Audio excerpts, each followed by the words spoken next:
maendeleo ya sekta ya utalii na huduma za hoteli nchini, Parrot Hotel iliyopo Kaloleni katikati ya jiji la Arusha ni fahari ya Tanzania. Ina bwawa la kisasa la kuogelea na kupumzika kwa watu wa rika zote, mapokezi yenye ubora.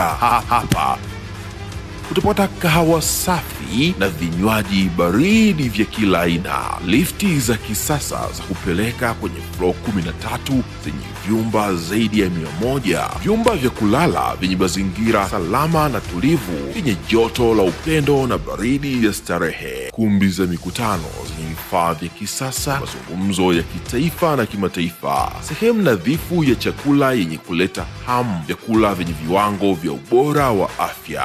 Baada ya uchovu wa kutwa nzima, kuna baa ya kipekee kwa jioni yako ya kukumbukwa. Karibu Parrot Hotel kuonja ladha mpya ya maisha.